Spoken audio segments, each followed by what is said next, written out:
Hello friends and welcome to this channel, and press the bell icon to enjoy complete IELTS course and subscribe other makkar YouTube channels for your IELTS.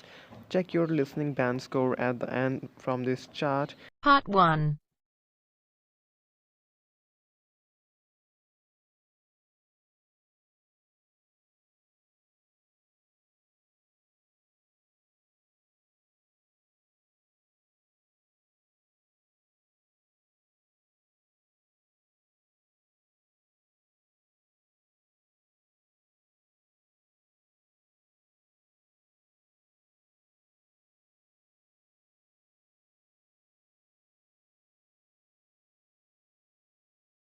You'll hear a head teacher and a teacher discussing a school camping trip.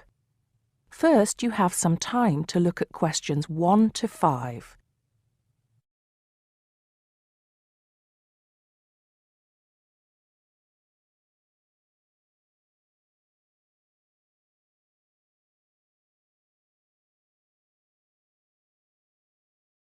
Listen carefully and answer questions 1 to 5. Good morning, Mr. Thompson. Can I speak to you for a moment? Of course, Jamie. Come in. Have a seat. I've just finished looking through the reports for this term. It looks like the pupils are doing very well. Yes, I think they are. It's all going fine. So, Jamie, what's on your mind? Well, I've been thinking about next month's camping trip, the one for year 10. Yes, we've got it scheduled for the 23rd to the 26th, if I'm not mistaken. Actually, I think it's the 24th to the 27th. Let's just check. Oh, right. Yes, you're right. So, Well, I've been thinking about how we might possibly make this year's event even better than last year's.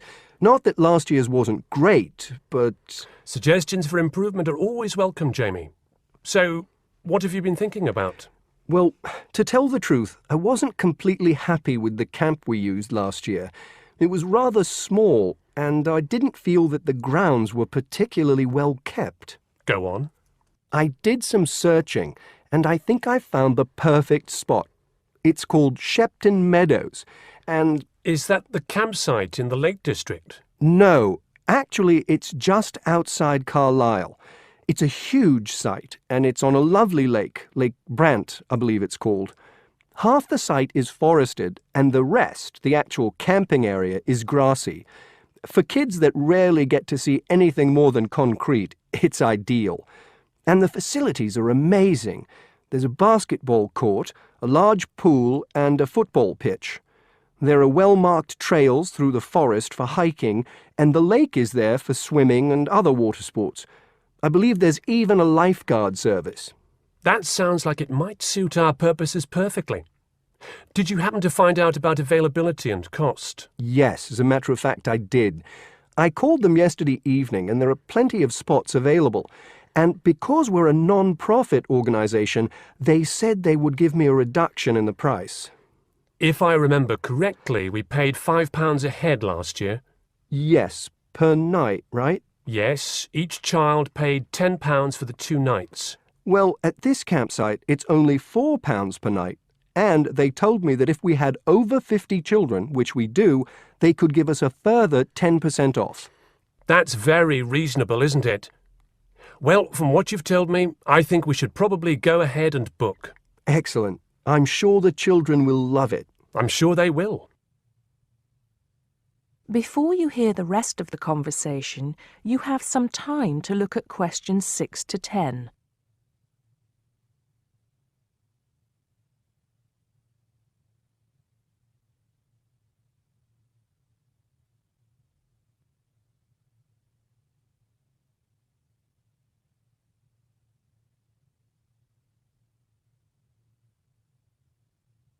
Now listen and answer questions 6 to 10.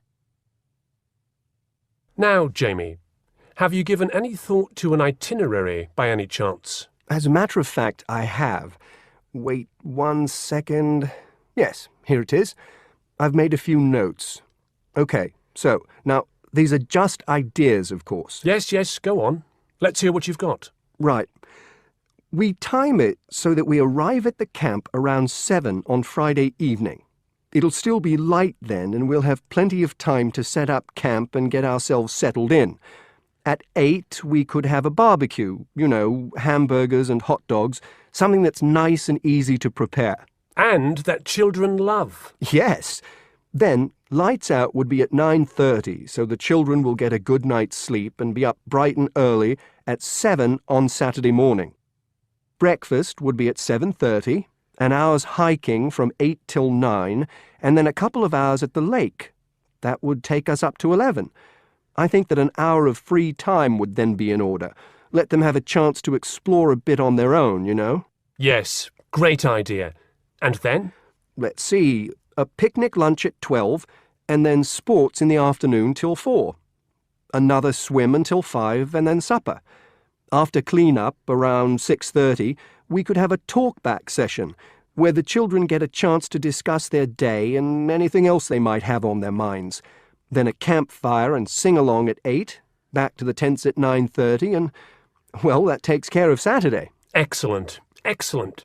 That would certainly keep them busy. What about Sunday? Sunday, right. As on Saturday, same wake-up and breakfast times, and then I thought we could go on a bit of a day trip. There are some caves about an hour's walk from the camp, which I thought the children might find interesting.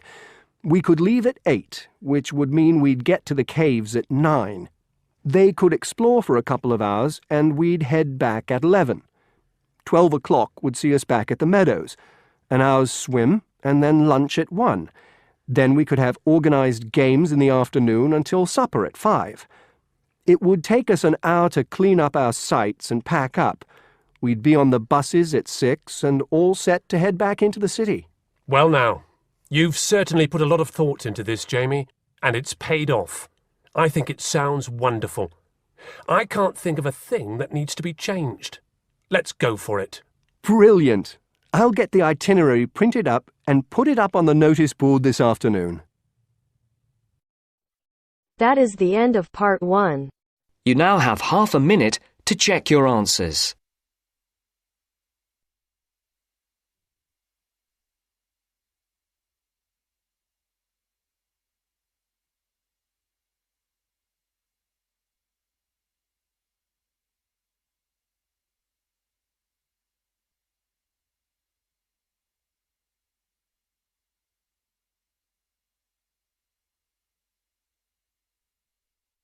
Now turns to part 2. Part 2.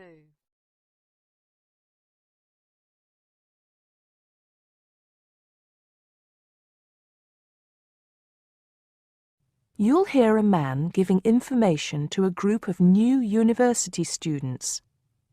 First, you have some time to look at questions 11 to 15.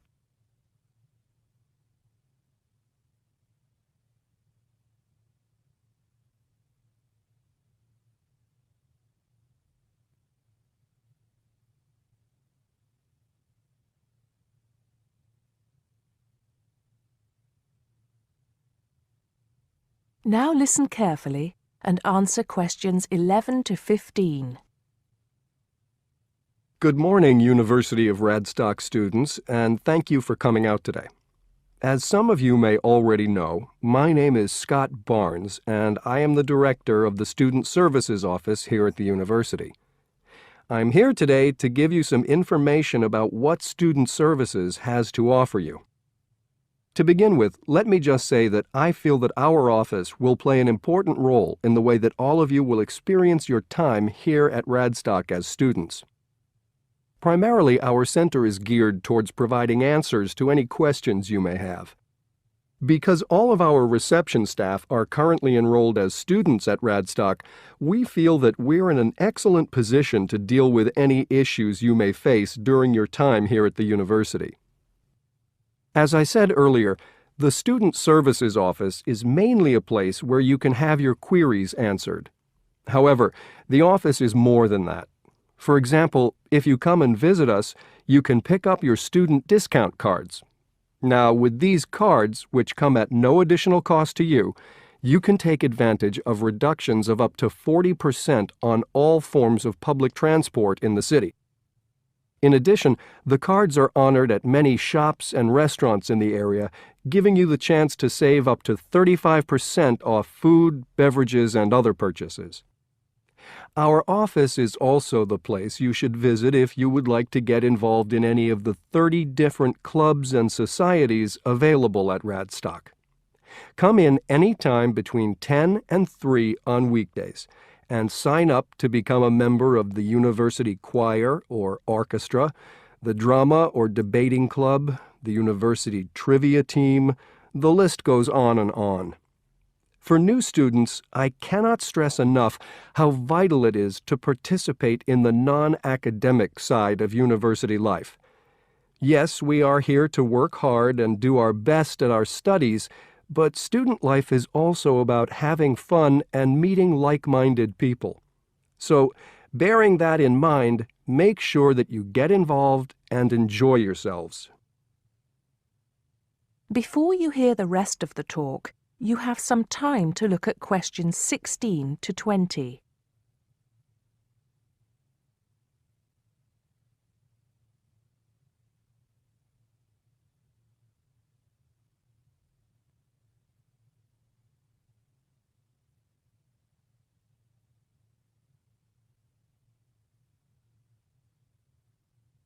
Now listen and answer questions 16 to 20. Moving along, I'd now like to talk to you about another very important service that our office provides, and that is counseling. I'm sure that you are all well aware that there are times in life when things can go wrong and times can get tough. We all have to endure difficult experiences, and these difficulties can be emotional or physical. Whatever the case may be, talking with an experienced counselor can help you through the trying times. The counseling service here at Radstock is staffed by counselors who are qualified to help you deal with problems ranging from homesickness and loneliness to eating difficulties and life changes. To see a counselor, we recommend that you first visit our drop-in center. We run drop-in sessions on a daily basis from 9:30 a.m. to 2:30 p.m. And to reserve one of these sessions, you can telephone the counseling service on 121-5648-3907 on the day you wish to visit. Or, if you prefer, you can come into the Student Services office anytime after 8:30 a.m. and complete a booking form. If it should happen that you need to cancel your appointment for the drop-in session, we would request that you contact the counseling service as soon as possible to let them know. Drop-in sessions can be as short as 20 minutes, but it's more usual for them to take about 45 minutes. During that time, you will be asked some questions to clarify your situation, and a decision will be made as to what further action, if any, should be taken. After your session, several things may happen. Firstly, you may be referred to one of the university's counselors for further counseling, which normally consists of another 8 sessions. Secondly, you may be asked to visit another source of help within the university. Or finally, you may be referred to an external organization. Whatever course of action might be taken, you may rest assured that what goes on in these sessions is treated in strict confidence. I'd also like to mention that the counseling service runs numerous workshops on the campus every year. The focus of these workshops tends to be on personal development, and past topics have included motivation, self-identity, and impression management. There is no fee charged for these workshops, and if you require more information, feel free to contact us at stuser@acadia.co.uk. That is the end of part 2. You now have half a minute to check your answers.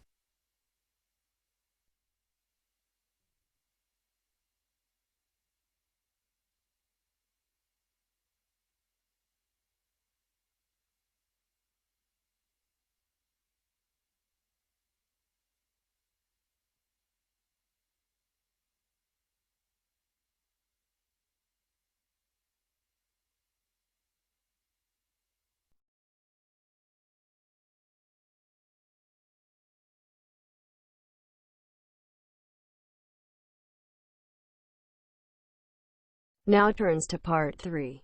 Part 3.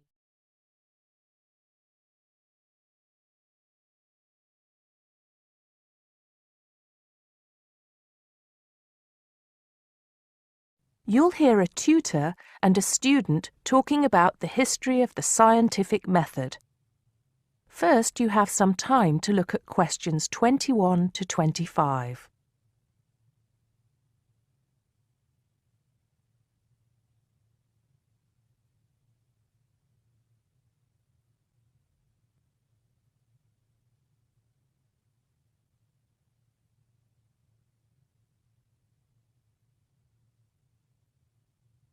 Now listen carefully and answer questions 21 to 25. Hello, Simon. Come in. Take a seat. Now, I wanted to talk to you about your assignment. Yes, the one on the scientific method. That's right. I just wanted to see how you were getting on. Well, I think it's fine. I mean, I haven't done a huge amount of work on it because I've been working on other things. But what I've read so far seems fine. How many of the references that I gave you have you managed to get hold of? Not too many, I'm afraid. It seems that everyone else is working on the same things at the same time. And every time I look, the books are checked out from the library. Right. Well, I think that we can go over the main ground together now. That way, even if you don't manage to go through all the references in detail, you'll still have an overview. What has helped you most so far? I've managed to have a look at 3 of them. I thought that Johnson made some good points, but it was hard to follow the line of her argument. Bradman was simple and straightforward, and I felt as if I got a lot out of that. I wish I could say the same for Whitaker. To be honest, I didn't get very far with that. Okay, that's more or less what I'd expect. So tell me, what have you learned so far about the role of the Egyptians and the Babylonians? Yes. Well, there's evidence that the basic components of the scientific method, examination, diagnosis, treatment, and prognosis, were being used in the early 1600s BC, especially in the treatment of certain illness. Good. Yes, that's right. And the point, of course, is that that represented a considerable advance over relatively simple, non-empirical approaches, which usually attributed anything unknown to the actions of the gods, etc. Of course, the Egyptians and Babylonians did this as well, but what we see emerging here is a willingness to base opinion on systematic study of the real world, which is at the root of the scientific method. I see. Right, yes. And then that reappears later. Yes, although don't get carried away with the idea that it was a simple process of development. By the time we get to ancient Greece, let's take the period towards the middle of the 5th century BC, the rules governing the scientific method were practiced on a widespread scale, but there were still many people who believed that real truth could only be acquired by pure rational thought. Plato, of course, had a great influence on the development of the scientific method during this period. Through his academy. That's right. But then, as we know, a great deal of understanding of the scientific method disappeared as the old world order collapsed. It wasn't until the Middle Ages, sometime before the 11th century, that several versions of the scientific method emerged from the medieval Muslim world, all of which stressed the importance of experimentation in science. Right. I think I've got the historical timeline. Before you hear the rest of the conversation, you have some time to look at questions 26 to 30.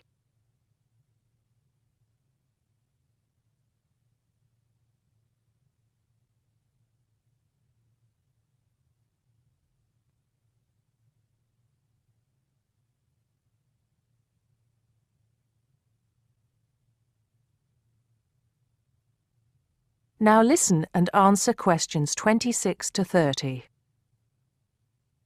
The other thing I'm struggling with slightly is actually pinning down precisely what we mean by the scientific method. I wonder if you could give me some pointers on that. Sure. Well, it's best to think of the scientific method as a series of steps in a process which allows us to find answers to questions about the world around us. So the first step is to identify the problem. What is it that you want to know or explain? And then I think the next step is designing an experiment. But you can't design an experiment unless you know what you want your experiment to tell you. Oh, yes. You need to form a hypothesis to be tested before you design the experiment. So there's a very clear relationship between hypothesis and experiment. Having designed the experiment, then of course you go on to carry out the experiment. The particular procedure you follow, the protocol, will differ from experiment to experiment, but the underlying principle is the same. You analyze the data from the experiment in order to confirm or disprove your hypothesis. Assuming the experiment is accurate. Oh yes, if there's anything unusual about the data, or if the results are at all surprising, then you need to ask yourself whether the experiment could be flawed and whether the data could be unreliable. If the answer is yes, then it may be necessary to modify the experiment and go through the process again. So, once you have reliable, valid results, Then the final step is to communicate them. The wider scientific community needs to know about the results, and publication in journals is the accepted way. okay, I think I've got the basics. It's going to get more complicated as we begin to look at some people who have criticized the scientific method. So you need to make sure that you understand things up to this point. Let me know if you have any further problems with it.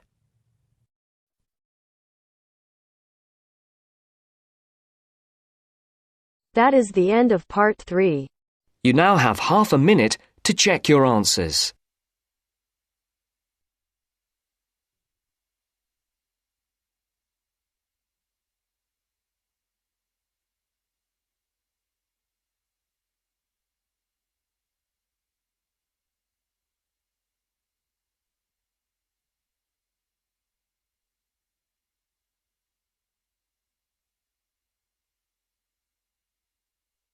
Now turns to part 4. Part 4.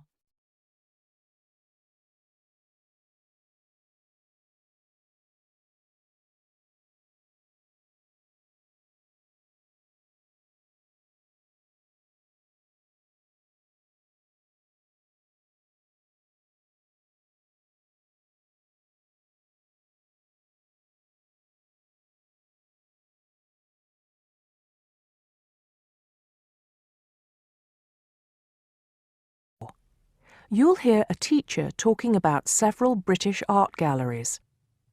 First, you have some time to look at questions 31 to 33.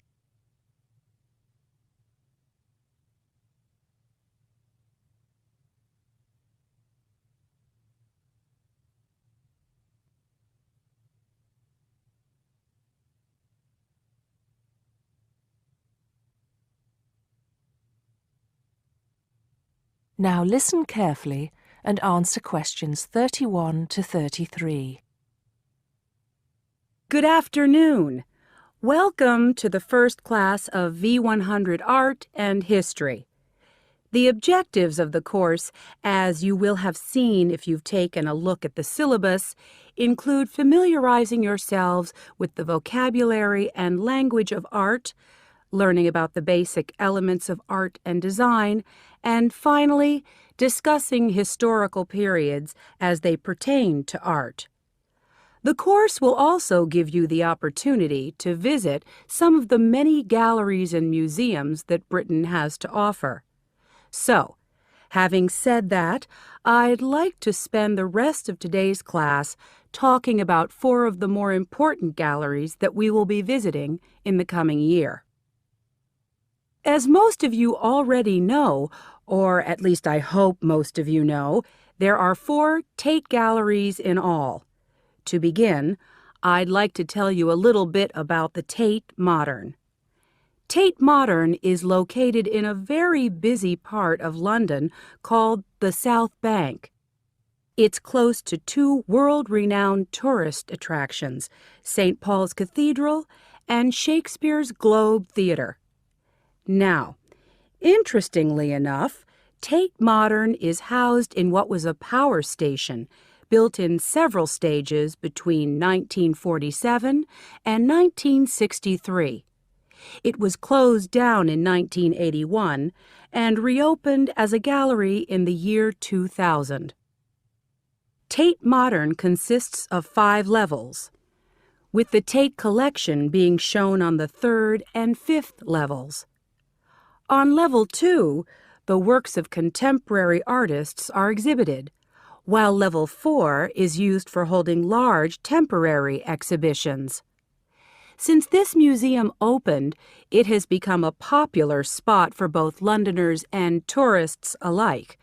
And believe it or not, it doesn't cost anything to get in to see the collection displays. Before you hear the rest of the talk, you have some time to look at questions 34 to 40.